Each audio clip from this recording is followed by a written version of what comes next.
বিসমিল্লাহির রহমানির রহিম। আসসালামু আলাইকুম। হ্যালো গাইস, সবাই কেমন আছেন? আশা করছি সবাই ভালো আছেন। চলে আসলাম আবারও রমজানের নতুন নতুন রেসিপি নিয়ে।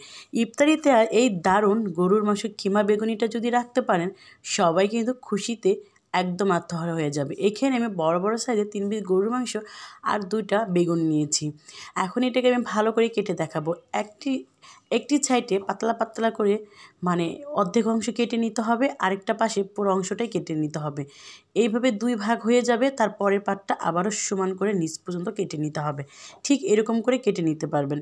বেশি কিন্তু মোটা করবেন না, এটা কিন্তু পাতলা পাতলা করতে হবে, তা না হলে কিন্তু বেগুনটা সিদ্ধ হতে যাবে না। ঠিক এরকম করে আমি বেগুনগুলোকে কেটে নিয়েছি। এখন আমি ভালো করে আপনাদেরকে বুঝিয়ে দিচ্ছি যে এর মধ্যে দেখেন কীভাবে আমি কেটেছি, ঠিক এইভাবেই কাটবেন। এখন আমি গরুর মাংসগুলো ছোট ছোট করে পিস করে নিচ্ছি।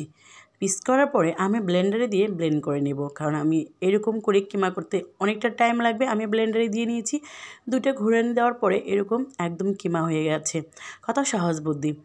যাই হোক, এখন আমি এই কিমাগুলো কি মশলা দিয়ে আমি এটাকে ভালো করে ম্যারিনেট করব সেটা দেখাচ্ছি। এখানে দিয়ে দিলাম আমি 1/2 কাপেরও কম পেঁয়াজ কলি, সেটাকে আমি কুচি কুচি করে কেটে দিয়েছি।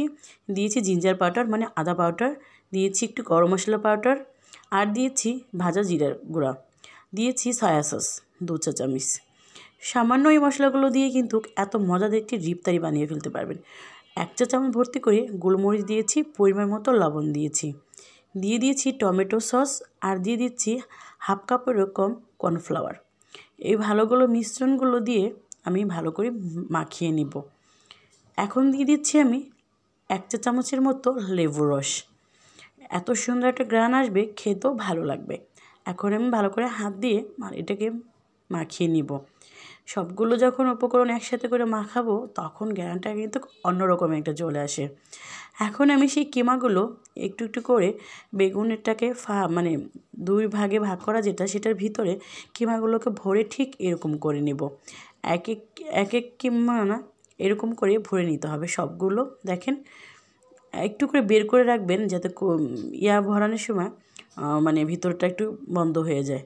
সবগুলো এভাবে আমি বানিয়ে নিয়েছি। এখন কর্নফ্লাওয়ারের মধ্যে এরকম একটু গড়িয়ে নিচ্ছি, যাতে মুখটার মধ্যে কর্নফ্লাওয়ার লেগে থাকে, এটা যেন বের না হয়ে যায়। এক পিস করে আমি সবগুলো করে ফেলছি। এখানে একটি ডিম নিয়েছি, ডিমটিকে ভালো করে ফেটিয়ে পরিমাণ মতো লবণ দিয়ে দিচ্ছি। এখন লবণ দেওয়ার পরে আবারও ভালো করে ফেটিয়ে নিচ্ছি। এখন এর মধ্যে অ্যাড করছি আমি ময়দা, 1/2 কাপের মতো ময়দা আর 1/2 কাপের মতো কর্নফ্লাওয়ার। এখন দিয়ে দিব আমি ভালো করে মিশানোর আগে একটু পানি দিয়ে নিব। আমি একটা ব্যাটার তৈরি করে নেব, ঘন, বেশি পাতলা করা যাবে না। ভালো করে মিশিয়ে তারপরে গরম তেল এর মধ্যে দিয়ে দিচ্ছি 1/2 কাপেরও কম। দিয়ে এই তেলের সাথে আবারও এই মিশ্রণটাকে ভালো করে মিশাতে হবে।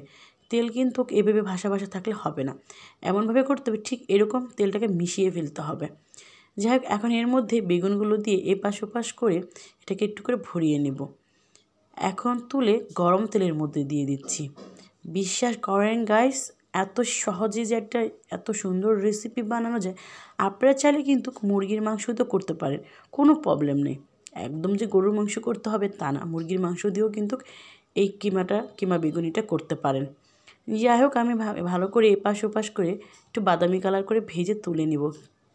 আমার হয়ে গেছে আমার কিমা বেগুনির।